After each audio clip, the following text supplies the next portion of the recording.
Imagine you're sitting in a high-stakes corporate boardroom in London. Okay, setting the scene. Right. And, you've spent weeks preparing for this presentation. You know the data inside and out. You've memorized the vocabulary. You've perfectly conjugated every single verb in your notes. And, well, your grammar is just utterly flawless. The dream scenario, right? Yeah, exactly. So you deliver the pitch, but when you finish, the room feels, I don't know, kind of cold. Oh, no. Your prospective client leans back, looking slightly alienated, and says, well, we'll certainly look into it, but I imagine we'd be quite reluctant to proceed given the current climate. What's the majority feeling here? Ouch.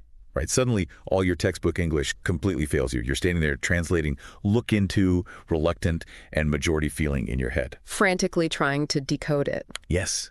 Trying to decode not just the literal words, but the subtle, unwritten social cues that are just, hanging in the air. Yeah. This is the exact moment where the illusion of language as this neat mathematical formula just shatters. It shatters completely. And honestly, it leaves so many capable, highly intelligent professionals feeling as though they've just suddenly lost their ability to communicate. Which is terrifying. It is, because you step out of the sterile environment of like a language app or a textbook where everything is binary and logical. Right, the safe zone. Exactly.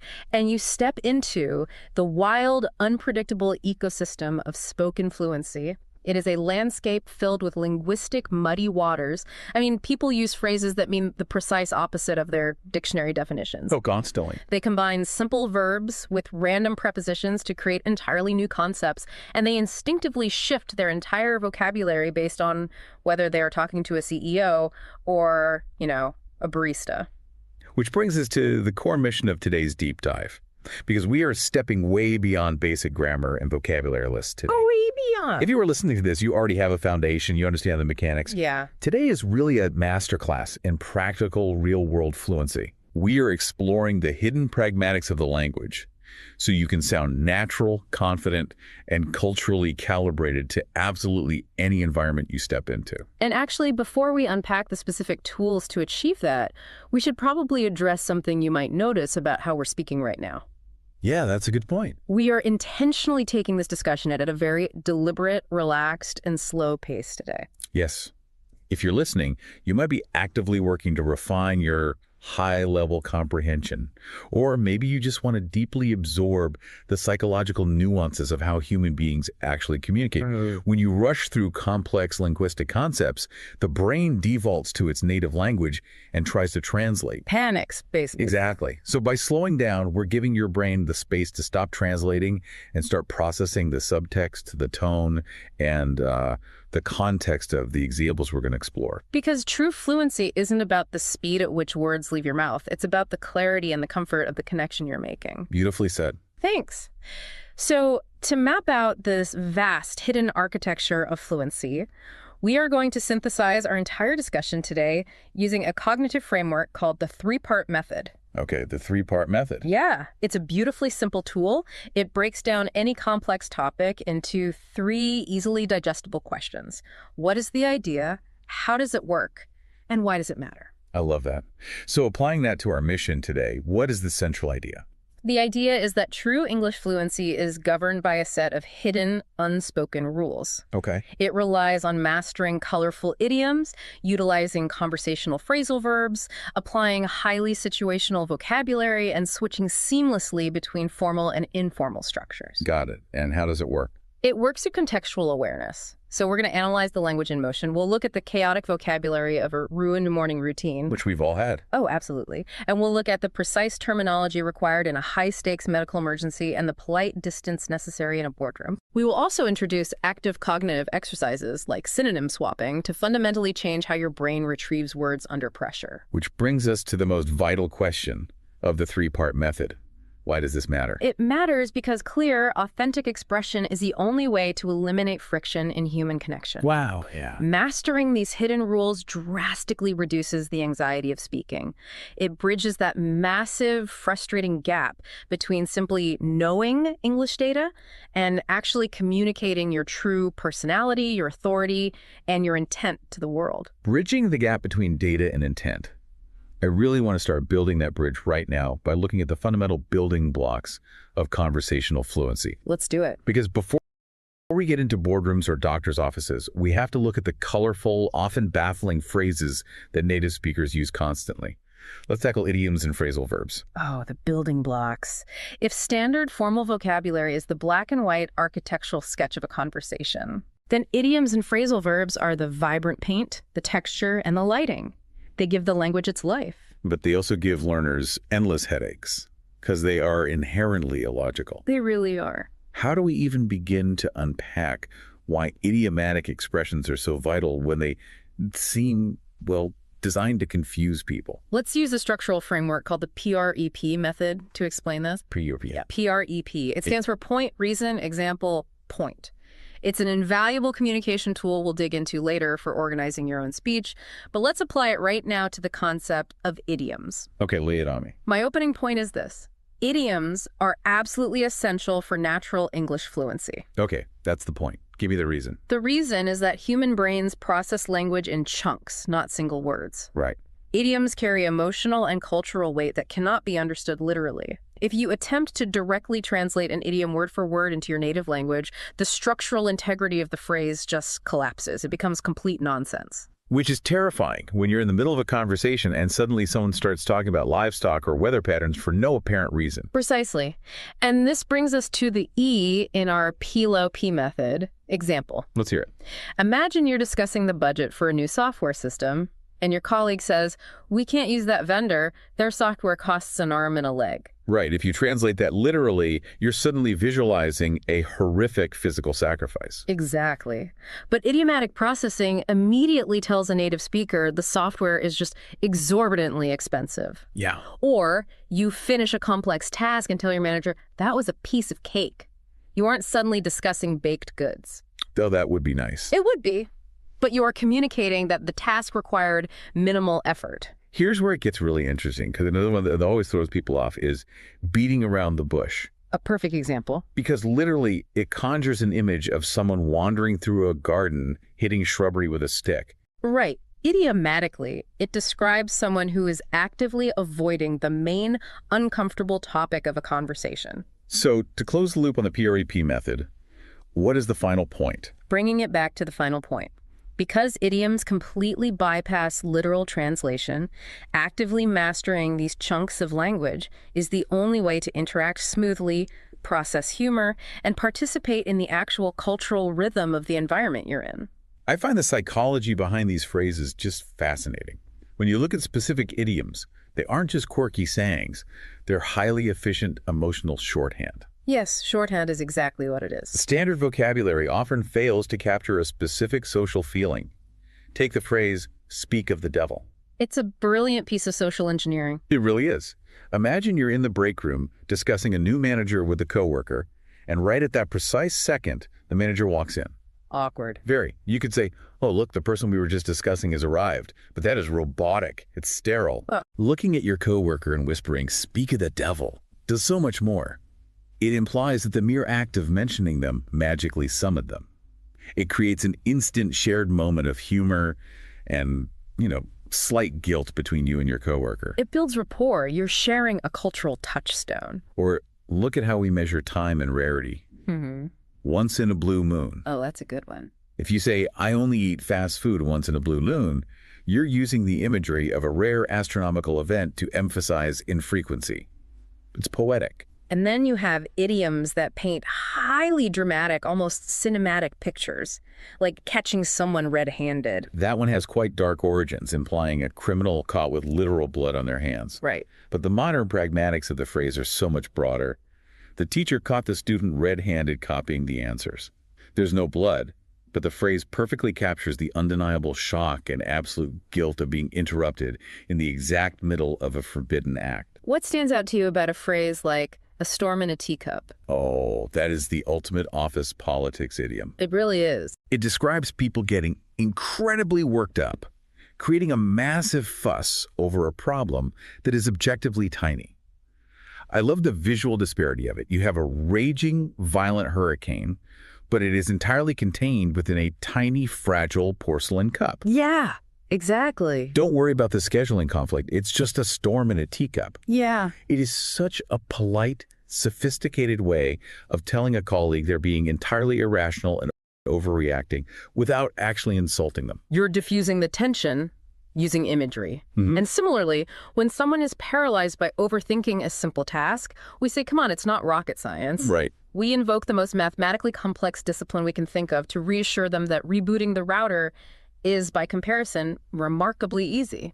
So idioms are the colorful paint, but alongside them, we have the structural engine of casual English, phrasal verbs. Dreaded phrasal verbs. Yes. And I really want to push back on these for a moment on behalf of anyone who has ever tried to memorize a list of them. Please do. Okay, let's unpack this.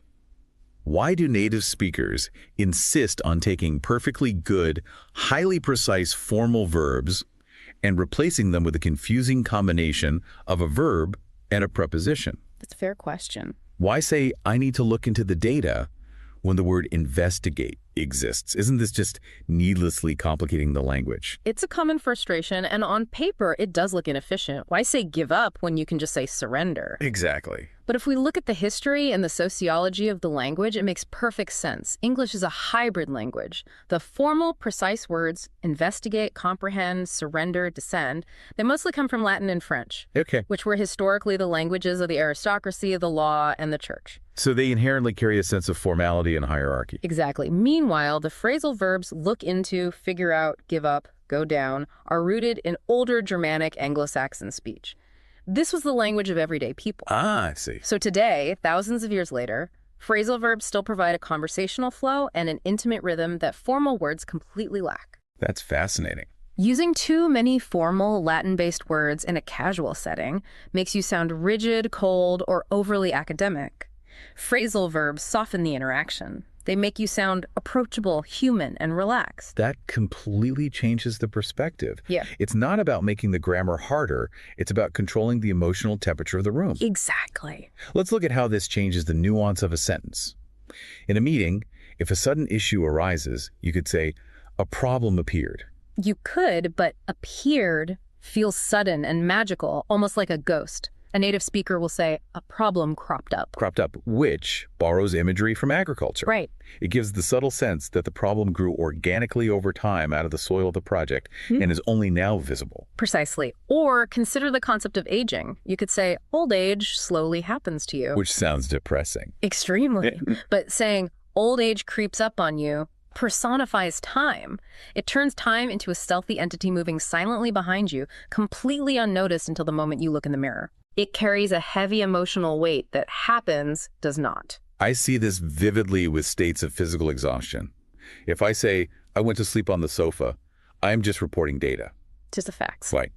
But if I say, I crashed out on the sofa, I am communicating the sudden, absolute heavy collapse of my body after a brutal day. The phrasal verb carries the exhaustion within it. It also changes how we interact in business. Let us conclude the meeting feels like a judge banging a gavel. Yeah, very harsh. But let's wrap up the meeting uses the visual of gently folding paper and tying a string around a package. It is collaborative and warm. That makes so much sense. And if you are in a negotiation or a sports match, you rarely just defeat someone, you wear them down. It implies a long, grueling process of slowly eroding their energy and defenses until they yield. This is all great, but memorizing these out of context seems impossible. Because it is impossible. Context is the underlying mechanism for mastering phrasal verbs. You have to stop looking at them as grammar puzzles and start treating them as situational clues. If a colleague is yawning, rubbing their eyes, and says they're going to crash out, you don't need a dictionary to know they mean sleep. The physical and situational context does the heavy lifting. I love the idea of putting these tools in motion, taking them out of the sterile dictionary and seeing how they operate in the wild. Let's do it. Let's create a narrative context right now for you, the listener, to see how these idioms and phrasal verbs weave together to describe a highly specific feeling. I think an everyday high-stress scenario is the perfect laboratory for this. Okay, listener, I want you to step into this scenario with me. I'm going to recount the story of a morning where absolutely everything goes slightly wrong. Listen carefully to how the vocabulary choices dictate not just the actions, but the rising anxiety of the situation. Set the stage. It's Tuesday. I'm fast asleep. Suddenly, the alarm on my phone goes off at 6 a.m. Now, normally I'd be disciplined, but I stayed up until 2 a.m. scrolling through social media. We've all been there. So instead of waking up, I roll over, groan, and hit the snooze button. I negotiate with myself. Just 10 more minutes. But my body betrays me, and I completely sleep in. Uh-oh. I finally get out of bed an hour late, and instantly the energy of the morning shifts. It becomes incredibly hectic. I look at my calendar, and my schedule is packed full. Back-to-back meetings, no breaks. Stressful. Looking at the sheer volume of tasks, I feel my chest tighten. I am entirely overwhelmed. Naturally. But there is zero time to process that feeling because the dog is whining at the door, so I have to rush to take the dog outside. Then the logistical nightmare begins. So it gets worse. It gets worse. I have to drive across town to get my hair cut before client dinner. Next, I run over to the tailor to have some pants hemmed. No. After that, I sprint to the mechanic to get my car serviced for a weekend trip. That is a lot for one morning. Right. And while I am standing in the mechanic's parking lot, frantically checking emails on my phone, I look up and bump straight into an old friend I haven't seen in half a decade. What an absolute coincidence. Yeah. We desperately want to catch up, but I'm out of time. I run toward the downtown bus stop, but it is peak rush hour. The sidewalks are flooded with commuters. I see my bus pulling away from the curb. I wave my arms, but I just missed it. The worst feeling. So I am left standing there at the bus stop, completely out of breath, reluctantly accepting that my day is entirely off the rails. That is a masterclass in establishing tone through vocabulary. It isn't just a list of events, it's an escalating emotional journey. It felt like one. Let's step back and break down the mechanics of the language you chose, starting with the phrasal verbs tied to your alarm. The morning routine verbs. Right. You noted that the alarm goes off. It's counterintuitive for learners because off usually means deactivation. Like turning off the lights. Exactly. But here, goes off implies a sudden explosive activation, much like a bomb or a siren. Then you didn't just delay the alarm, you hit the snooze, which has become a universal cultural phrase for procrastinating the start of the day. Because of that, you sleep in. This specific phrasal verb means you slept longer than you intended or longer than you usually do. Finally, you get out of bed, signifying the physical departure from the mattress. But the real shift happens when we move from the physical actions to the psychological state. Yes. I describe the morning as hectic. Yes. I think a lot of people would default to saying, I had a busy morning. Why is hectic so much more effective here? Because busy is emotionally neutral. It is simply a measurement of volume. Yeah. A watchmaker repairing tiny gears in a silent room is busy. Okay, good point. But hectic introduces the element of chaos. It means you are busy in a highly stressful, disorganized, frantic way. A restaurant kitchen running out of ingredients on a Friday night is hectic. Oh, that paints a picture. By using that word, you immediately signal to the listener that you are losing control of the situation. And losing control leads directly to the next critical vocabulary word, overwhelmed. Overwhelmed is a profoundly descriptive state of being. The prefix over combined with the Old English whelmen, meaning to turn upside down or submerge completely. Wow, submerge. Yeah. When you say your schedule is packed full and you feel overwhelmed, you are literally saying the volume of tasks is drowning you. You do not possess the cognitive or physical capacity to stay above water. Let's move to the errands. Getting my hair cut, having pants hemmed, getting the car serviced, and amidst that chaos, bumping into the old friend. I call this a coincidence. This is a word that often gets misused to just mean a surprise. Yes, and the precision here matters. A coincidence is not just an unexpected event. It strictly describes two separate, unrelated circumstances aligning at the exact same time or in the exact same physical space entirely by random chance. Right. You did not coordinate with your friend. The universe simply orchestrated your paths to cross outside that specific mechanic's shop at that exact second. The lack of design is what makes it a coincidence. Exactly. Now, to fully flesh out the emotional landscape of this chaotic morning, I want to pull in two highly nuanced words that weren't explicitly in the narrative but perfectly describe the internal feelings of someone standing at that bus stop. The difference between feeling subtle and feeling reluctant.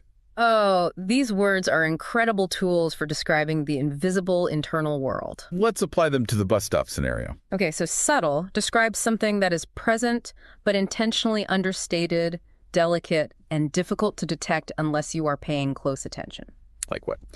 If you are standing there furious about missing the bus, but you are trying to maintain a professional demeanor, you might have a subtle clenching of your jaw. You aren't screaming. It's a micro-expression of stress. The frustration is simmering beneath the surface, not boiling over. Precisely. Reluctant, however, describes an internal friction regarding an action. It means you are actively hesitant or unwilling to proceed, usually because you foresee a negative outcome or you simply lack the energy. Standing at that stop, exhausted before 9 a.m., you might feel deeply reluctant to actually board the next bus and face a 10-hour workday. You will likely still get on the bus, but your internal posture is resistant. So by swapping out vague words like bad or busy for hectic, overwhelmed, and reluctant, the listener isn't just sharing facts.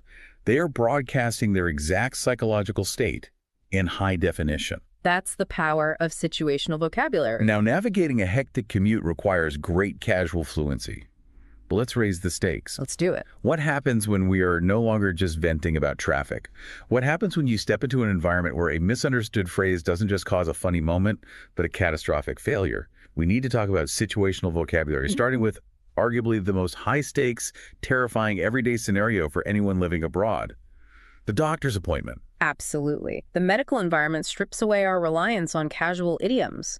When you are sitting on an exam table, precision is not a luxury. It is a vital necessity. It really is. You cannot just point vaguely at your chest and say, ow. No, you cannot. You have to guide the medical professional using highly specific terminology.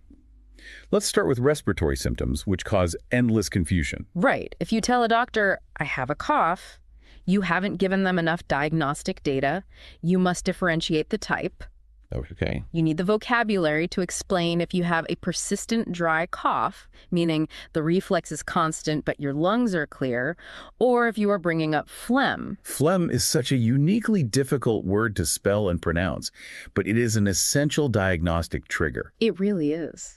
It refers to the thick, viscous mucus produced in the respiratory tract during an infection. If you can communicate that you are bringing up green or yellow phlegm, the doctor immediately pivots their thinking toward a bacterial infection and potential antibiotics. Let's look at another pair of symptoms that learners frequently conflate because they both generally relate to the head: feeling dizzy versus feeling congested. Oh, I see this mix up all the time. Feeling dizzy is an issue of spatial orientation and equilibrium. It means your brain feels disconnected from your balance, the room feels like it is spinning, or you feel unsteady on your feet and might faint. Okay.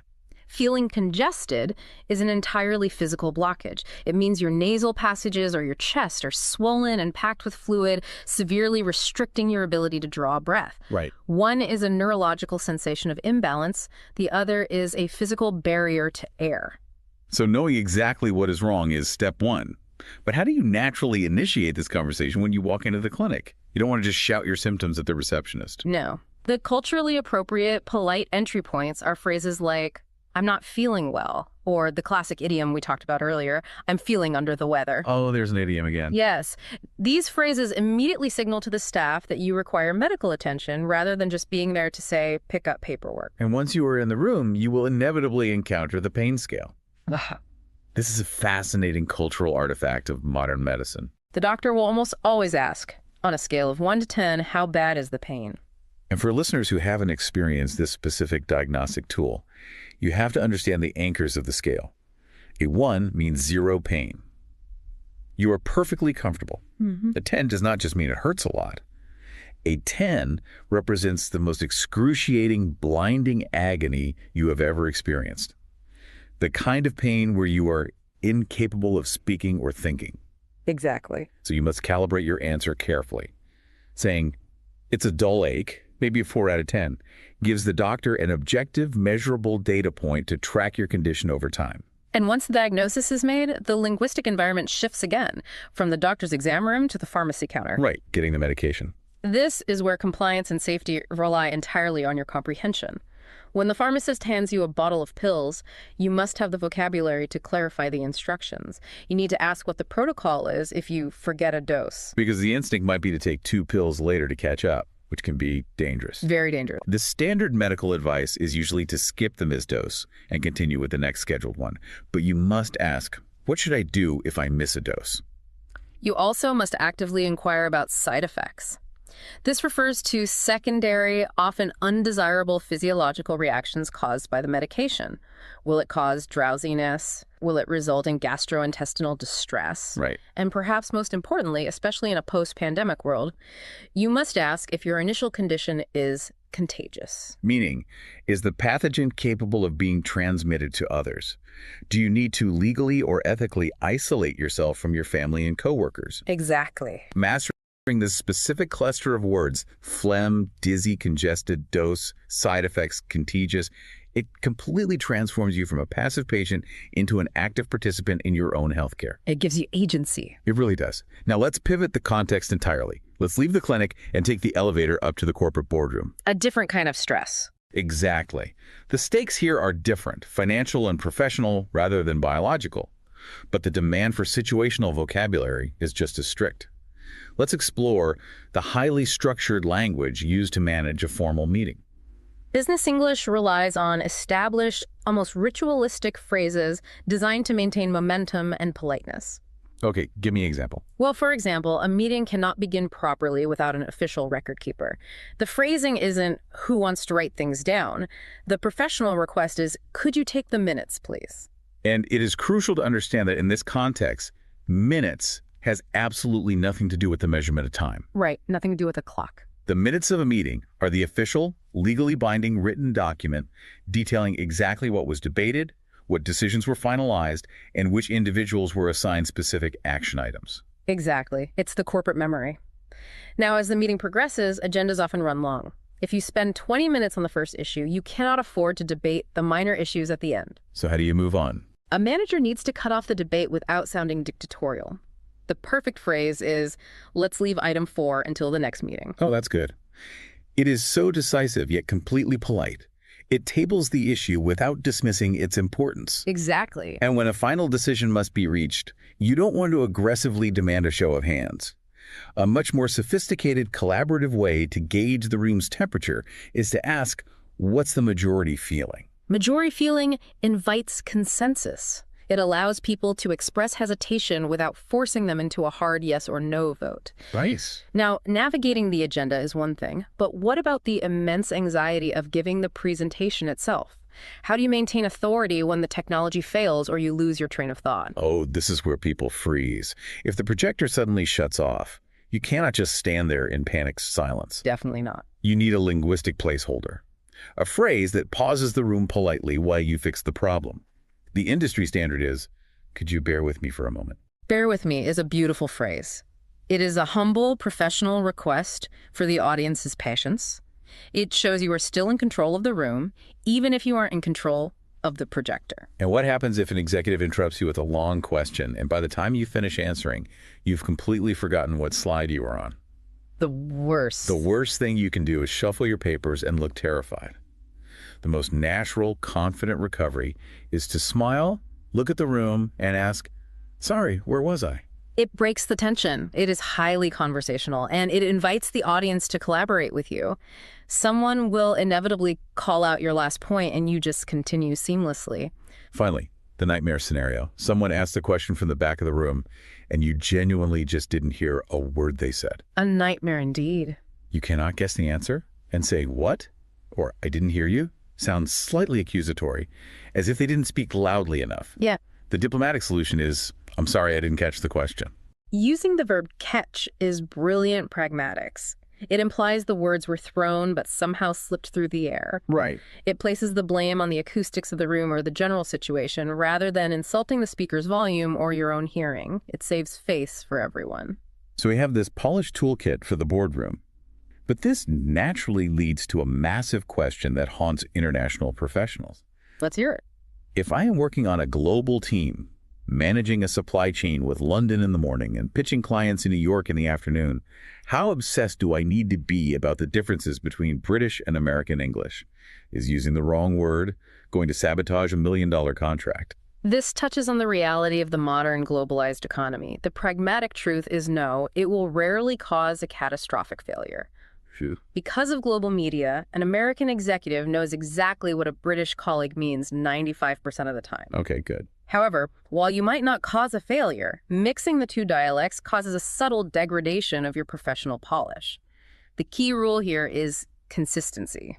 I'd actually push back slightly on that and ask, isn't it better to adapt to whoever you are speaking to at that exact moment? In spoken conversation, adapting is great. You can mirror them. But in written documentation, presentations, contracts, official emails, consistency is your brand. Written makes sense. If you begin a 50-page proposal using British spelling and vocabulary, and halfway through you switch to American formats, the document looks incredibly sloppy. It creates the subconscious impression that the document was haphazardly copied and pasted together from different sources. That looks bad. It does. You must pick a lane and stick to it to maintain authority. That makes perfect sense. The inconsistency is the distraction. Let's walk you through some of the most high-frequency pairs of words that differ across the Atlantic so you can consciously maintain that consistency. Let's do a rapid-fire comparison. In the realm of transportation and logistics, a large commercial vehicle transporting goods across the UK is a lorry. In the US, it is a truck. When you negotiate your employment contract regarding time off to travel and relax, in the UK, you ask for holiday allowance. In the US, you negotiate your vacation days. When that vehicle needs fuel, you pull into a petrol station in Britain. In America, you stop at a gas station. Right. And when you load your luggage into the car, it goes into the boot in the UK, but the trunk in the US. Navigating corporate architecture changes too. You take the lift up to your London office, but you ride the elevator to your suite in Manhattan. When you apply for those roles, you submit a detailed document outlining your career. In the UK, this is your CV, which stands for the Latin curriculum vitae. Right. In the US, the document is predominantly referred to as a resume. And lastly, returning to our medical vocabulary from earlier, if you develop that persistent cough and cannot work, in the UK, the formal HR policy is referred to as sick leave. In the US, it is generally tracked as sick days or sick time. By consciously choosing one side of these pairs and applying it consistently, you demonstrate a meticulous attention to detail that subconsciously reassures your clients and colleagues. So, successfully navigating the precise demands of business and medical environments brings us face to face with what I believe is the most crucial underlying structural rule of the entire English language. The big one. Yes, it is the ultimate test of social intelligence. Knowing exactly when and how to switch between formal and informal modes of communication. This divide is where true fluency separates itself from mere competence. Knowing the definition of a word is only half the battle. Knowing the exact social weight of that word and whether it belongs in a text message or a legal contract is the true mastery. Let's really take our time and deconstruct this divide. Our source material comprehensively maps out 10 distinct differences between formal and informal English. Instead of just listing them, let's group them organically to see how they build the architecture of professional distance.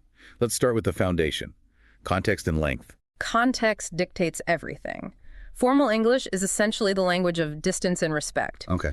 It is deployed for unfamiliar people, academic publishing, public tenders, official corporate statements, and interactions with strict hierarchies. And informal. Informal English is the language of proximity and intimacy.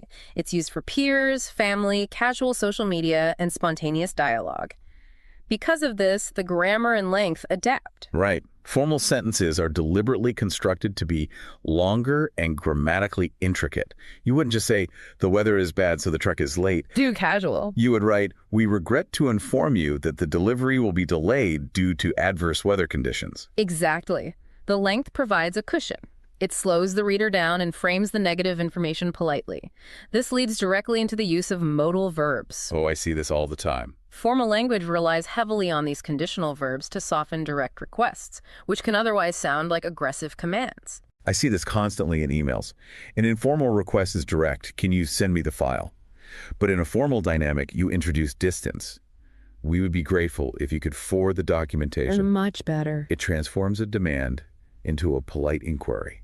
And notice the pronoun shift there, which is another massive difference. The pronoun shift is perhaps the most defining characteristic of corporate writing. Formal business communication systematically attempts to remove personal emotion by leaning on the collective pronoun we instead of the individual I. This is fascinating from a psychological perspective. When a corporation messes up your order, the email never says, I am so sorry I broke your product. Never. It says, we regret the inconvenience caused. It shields the individual employee from personal liability and speaks with the unified, slightly faceless authority of the entire institution.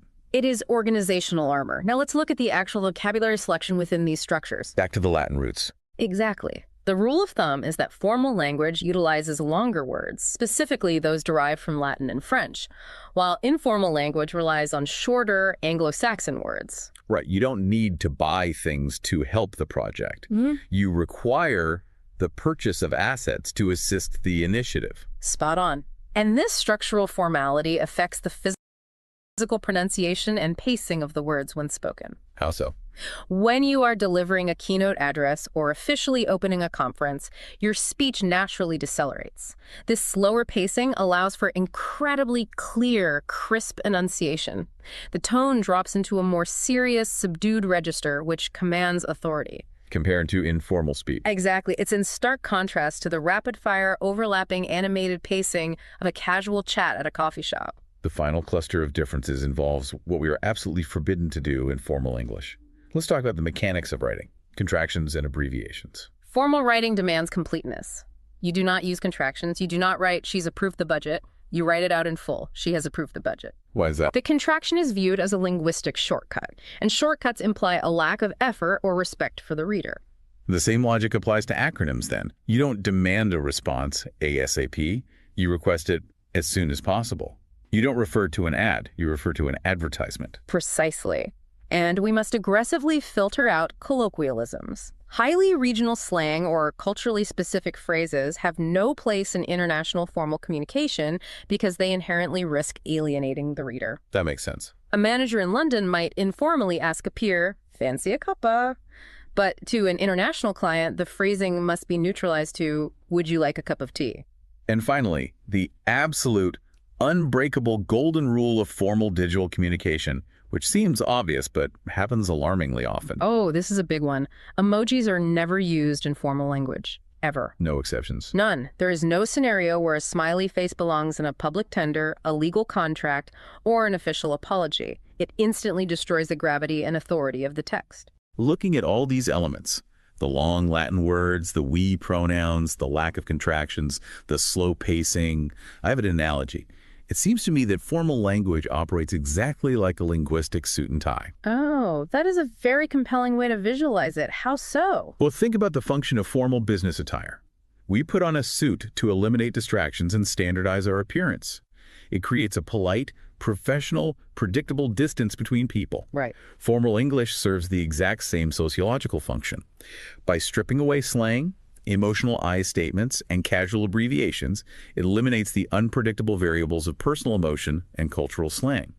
It creates a safe, standardized buffer zone where complex business can be transacted without the risk of accidental offense. That is a brilliant pragmatic analysis. It is a mutually agreed upon code of conduct that protects both the speaker and the listener. But I have to ask, just like wearing a tuxedo to a casual beach party makes everyone uncomfortable, is there danger of over-applying these rules? Can you be too formal? Absolutely. And this is the most common trap for highly educated learners. Really? Yes. They memorize all the advanced Latin vocabulary and the complex grammar, and they deploy it at a casual networking event or a Friday team lunch. Oh, no. If you use highly rigid formal English in a relaxed setting, you do not sound respectful. You sound pompous, arrogant, and fundamentally disconnected from the social reality of the room. It builds an awkward wall between you and your peers. So what's the solution? The pinnacle of fluency is having the social intelligence to look at the room and know exactly which linguistic outfit to wear. Dress your vocabulary for the occasion. I love that. Thanks. So we have covered the idioms, the situational terminology, and the formal suit and tie. We know what the language should look like, but we have to address the reality of human performance. The execution part. Exactly. Because even with a perfect vocabulary memorized, when you are standing in front of a room trying to translate complex thoughts from your native language into English in real time, the brain simply freezes. How do we build structural fluency so that catastrophic freeze doesn't happen? This is the ultimate hurdle. To overcome it, we must first correctly diagnose the core problem. When a speaker freezes while explaining a deep concept, they almost immediately blame their intelligence or assume their vocabulary isn't large enough. Which isn't true. Exactly. The issue is almost always cognitive overload. The brain is trying to juggle far too many heavy chainsaws at once. Great analogy. Imagine what the brain is doing in that millisecond. It is trying to conceptualize the deep idea in the mother tongue, translate the specific words into English, format the entirely different grammatical syntax, search a mental dictionary of 50,000 words for the perfect synonym, and physically monitor the mouth for correct pronunciation. That's exhausting just to hear. The processing power required is immense, and the critical error learners make during this overload is attempting direct linear translation. They try to take a massive, poetic, complex sentence from their native language and map it word for word into English. And what happened? This inevitably creates incredibly dense, confusing, rambling sentences that collapse under their own grammatical weight. So the goal isn't to translate the words faster. The goal is to translate the meaning using a simpler structure. Precisely. And this requires active, mechanical training of the brain through specific exercises. Listener, I want to actively guide you through one of these cognitive exercises right now. It is something you can practice every single time you draft an email, and it will dramatically reduce your cognitive load when speaking. It is called the synonym swap practice. A very powerful tool. Here is the premise. When preparing a presentation, our ego often drives us to choose difficult, highly technical, multi-syllable words because we desperately want to sound intelligent and authoritative. Y'all do it. But those words are incredibly difficult to retrieve and pronounce smoothly under the stress of public speaking. The practice is to actively review your notes and force yourself to replace those complex words with their simplest possible synonyms, prioritizing the smooth flow of the explanation over showing off your vocabulary. Let's do a live example. Imagine your notes say, the deteriorating situational dynamics exacerbated the fundamental organizational difficulties. Ugh, that is a terrifying sentence to try and say out loud while nervous. It is a minefield of syllables. Exactly. It's clunky and pretentious. Let's perform the synonym swap. Let's swap deteriorating situational dynamics for the word problem. Let's swap the verb exacerbated for got worse. Okay. The sentence becomes, the problem got worse. Or, if we need to keep it slightly professional, the issue increased quickly. Much better. By brutally practicing this synonym swap, you are fundamentally rewiring your brain to value clear, confident delivery over complex, fragile vocabulary. It is a brilliant unlearning exercise. You're stripping away the linguistic decoration to expose the core truth of what you were trying to say. And an incredibly effective exercise to pair with the synonym swap is what we call the 50-word limit. Oh, I have tried this one. And it is brutally difficult, but entirely transformative. It forces aggressive editing. You take a highly complex topic, perhaps summarizing your job responsibilities or proposing a new marketing strategy, and you write the explanation using an absolute maximum of 50 words. Not a single word more. Right. What happens immediately is that you are forced to cut out all the filler words. You stop relying on crutches like very, really, basically, or essentially. Yeah. You are forced to realize that 50 meticulously chosen words carry infinitely more power and clarity than 250 rambling words. It trains your brain for conciseness, which is your best defense against freezing when speaking live. I highly encourage you to try the 50-word limit today. Take a hobby or a project you are passionate about and force yourself to explain it perfectly in exactly 50 words. It's harder than it sounds. It really is. Now, these written exercises are fantastic for preparation, but what happens in the terrifying moment when you are unexpectedly called upon in a meeting? You don't have time to write 50 words. Yeah. We need mental frameworks that we can deploy instantly to organize our speech. We do. And this brings us back to the pre-P method we demonstrated earlier. Right.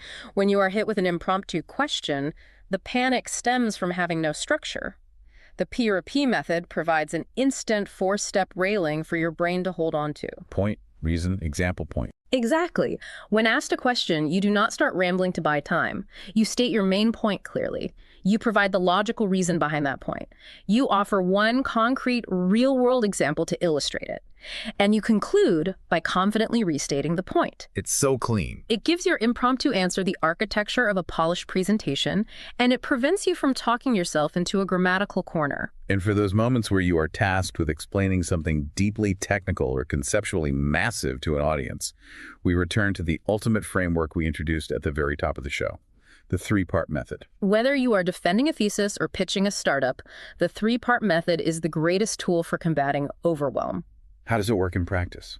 Do not try to explain every intricate detail of your project. Simply guide your audience through 3 questions. Number 1, what is it? Define the core concept as simply as possible. No? Number 2, how does it work? Provide a brief, high-level overview of the mechanism. And number 3, why does it matter? Connect the concept to a real-world benefit or outcome. That's it. That's it. If you can clearly answer those 3 questions, your audience will grasp the essence of the most complex idea imaginable. And I want to add one secret weapon to that framework.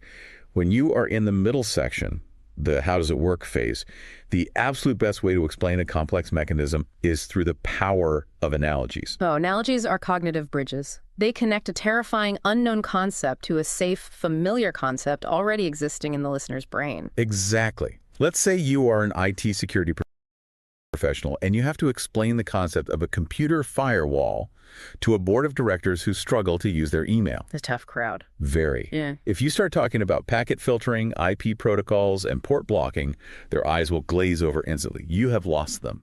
But if you use an analogy, you change the game. You say, a firewall is exactly like a physical security guard standing at the front door of our corporate headquarters.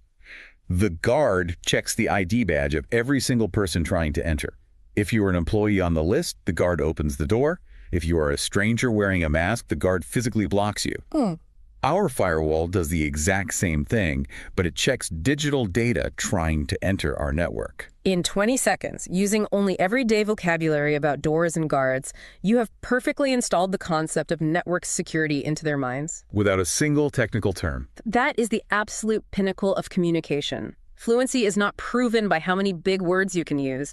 It is proven by your ability to create crystal clear understanding in the mind of the person listening to you.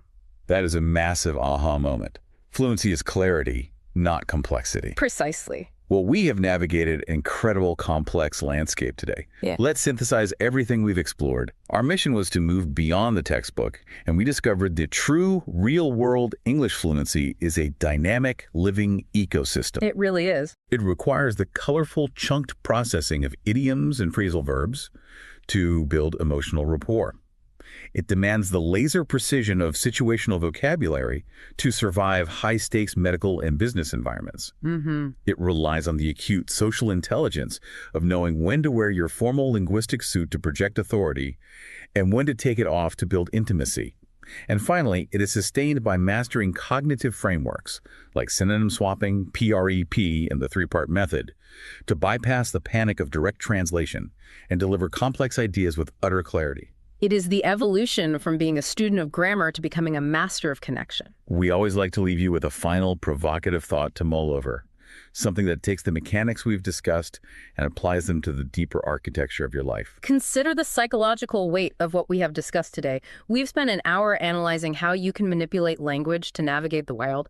But consider for a moment how this new language might be manipulating you. Oh, interesting. Linguists and psychologists have endlessly debated the idea that the structure of our language dictates the boundaries of our worldview. Right. When you actively train your brain to stop translating and start processing these new English frameworks, when you adopt the assertive pragmatics of the boardroom or the subtle emotional cues of phrasal verbs, do you become a slightly different version of yourself? Wow. Does learning the internal rhythm, the logic, and the cultural assumptions of English literally rewire how you perceive reality? When you achieve true fluency, are you merely unlocking a new set of vocabulary words, or are you actively constructing an entirely new facet of your own identity? That is a staggering question to sit with. Does the language we speak dictate the person we become? Pay attention to that the next time you find yourself instinctively using a phrasal verb, completely unprompted. It's something to watch for, definitely. Thank you so much for joining us on this deep dive. We hope you walk away equipped with tools that are practical, insights that are surprising, and a newfound confidence in your ability to connect. Keep practicing the frameworks, keep listening for the subtext, and we will catch you on the next deep dive.